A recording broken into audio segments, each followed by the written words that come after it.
Okay, so how many times have you found yourself staring at something, could be anything, right?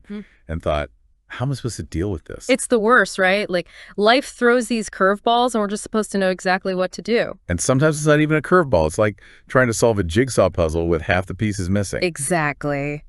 But what if I told you there's a way to get better at handling those head scratchers?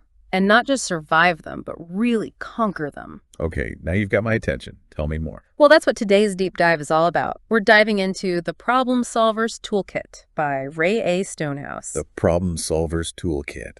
I like the sound of that already. Right. And this guy, Rae, he's not just some self-proclaimed guru. This man was a psychiatric nurse for over 40 years. Talk about seeing it all and helping people through some really tough stuff. So he's learned a thing or two about staying calm under pressure. You could say that again. And the best part is he breaks down these problem-solving skills in a way that anyone can understand and use.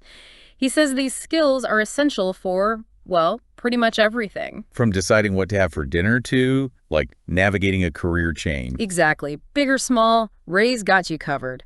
He says it even helps you build confidence and think more critically. Okay, so we're not just talking about putting out fires here. We're talking about, like, upgrading our entire mental operating system. Think of it like building a mental toolbox, one skill at a time. I am so here for this.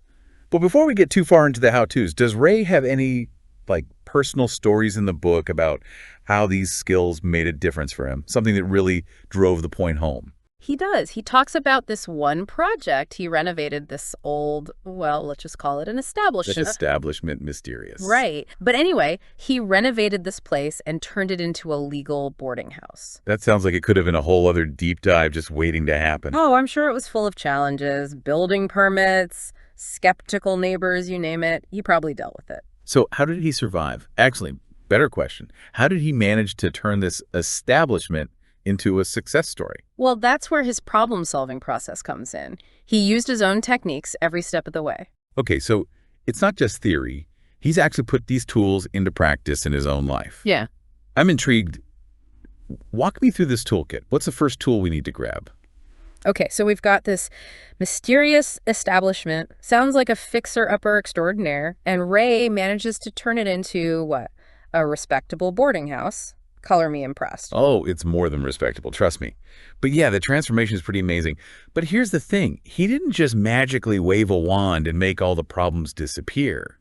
It started with, like, really defining the problem. Right, because sometimes what we think is the problem is just, like, a symptom of something deeper going on. Exactly. And that's where a lot of people go wrong. They jump to solutions without really understanding the root cause. Okay, so it's like that old saying, don't just treat the symptoms, got to find the underlying issue. 100%. Rae actually uses this analogy in the book of a doctor diagnosing an illness. You wouldn't want them to just treat a cough without figuring out if it's a cold, the flu, or something more serious, right? No way. Gotta love a good analogy to drive the point home.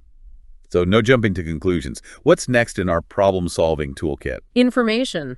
Once you've got a clear picture of the problem, you got to gather all the intel you can. Think of yourself as like a detective on a case. I like where this is going. So channel our inner Sherlock Holmes, gather clues, interview the witnesses, all that jazz. Exactly. Research, collect data, talk to experts. Knowledge is power, my friend. Okay, I am feeling more confident already. Yeah. So we've defined the problem. We've armed ourselves with information time to unleash the creativity, right? Let's brainstorm some solutions. You got it. This is where the fun begins.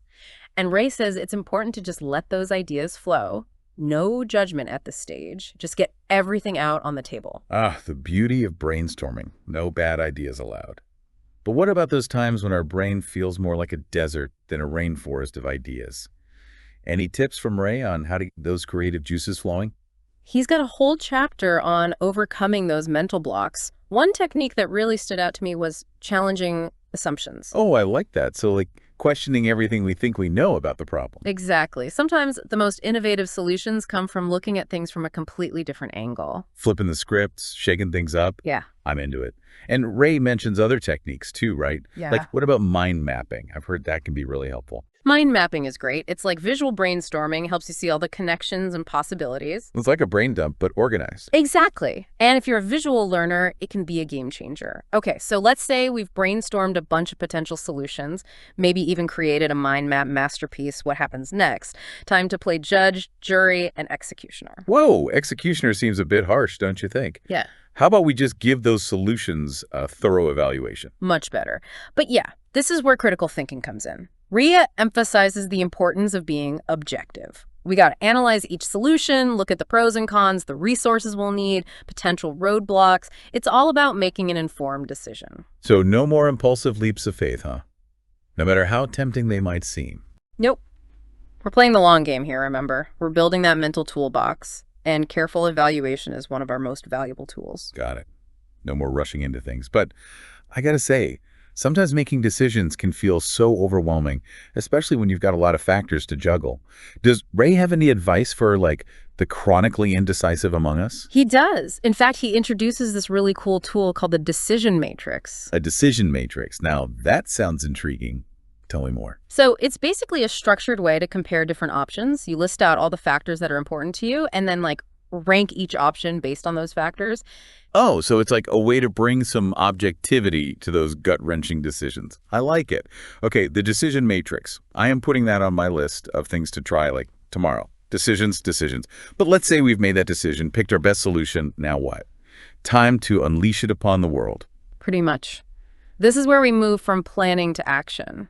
But, Rae makes a really important point in this chapter. He says, problem solving isn't always a straight line from A to B. Oh, tell me about it. Sometimes it feels more like a roller coaster with unexpected loops and drops along the way. Exactly. You got to be ready to adjust, to adapt as you go. He talks about the importance of monitoring and, if necessary, even tweaking your approach as you go along. So flexibility is key. It's not about being married to the plan no matter what. Exactly. It's about being open to course correction, recognizing when something's not working and being willing to try a different route. And sometimes that means bringing in some reinforcements. Oh, you mean like calling in the troops? Because two heads are definitely better than one, especially when you're facing a particularly gnarly problem. 100%. Rae dedicates a whole chapter to the power of collaboration, but he emphasizes that it's only really effective if you're also practicing, like, active listening and clear communication. Those sound like pretty basic skills, but I think we've all been in those situations where it's like easier said than done. Any standout tips from Rae on how to actually, like, level up our communication game? There's one that really stuck with me. He talks about the importance of being fully present during conversations. Oh, being present, that's a tough one. Especially when you're juggling a million things in your head. Right. But he says it's so easy to, like, get caught up in our own thoughts, rehearsing what we're going to say next, that we totally miss what the other person is actually saying. Oh my gosh, that is S.O. me. It's like my brain turns into a broken record player stuck on repeat. It happens to the best of us. Yeah. But if we can really focus on listening to understand, not just listening to respond, it totally changes the whole dynamic of our interactions. It's like putting on those noise-canceling headphones, but for your brain. Tuning out the distractions and really focusing on the other person. Exactly. Active listening, it's like a superpower for better communication and collaboration, and probably just, like, better relationships all around. Okay, so as we wrap up this deep dive into the Problem Solver's Toolkit, what's the one key takeaway you hope our listeners will walk away with? I think the most empowering message from Rae is this problem solving is a skill.